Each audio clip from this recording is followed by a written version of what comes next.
హరీష్ గారు గట్టి మాట సార్ వినిపిట్లా.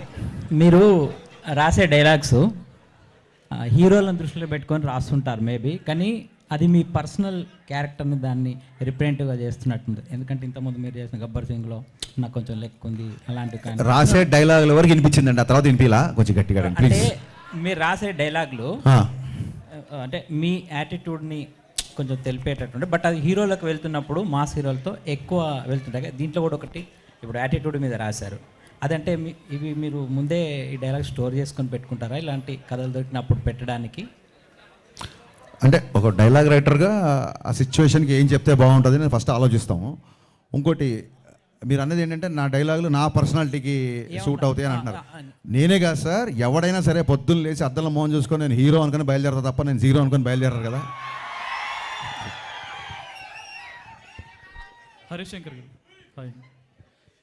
ఇందులో మీరు ఏమైనా గెస్ట్ అపియరెన్స్ చేశారంటే వెనక పోస్టర్లో చూస్తుంటే మీరు కూడా ఉన్నారు కదా? ఎస్ అండి, గెస్ట్ అపియరెన్స్ చేశాను, అది పోస్టర్ వరకు మాత్రమే పరిమితం. పోస్టర్ వరకు ఓకే. ఇంకోటి అమితాబ్ బచ్చన్ ఫ్యాన్గా చూపిస్తున్నారు కదా రవితేజ గారిని, అలా ఆయన ఆల్రెడీ అమితాబ్ బచ్చన్ ఫ్యాన్గా ఒక సాంగ్ చేశారు 5 ఏళ్ల వయసుకి అమితాబ్ బచ్చన్ ఫ్యాన్ అని.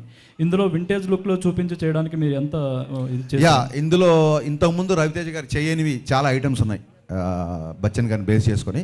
సో అవి చాలా ఎంటర్టైనింగ్ అవి ముందు చెప్తే బాగుంది. డెఫినెట్గా స్క్రీన్ మీద you will love it. Okay, wish all the best. Thank you అండి, thank you so much. Bhagyashree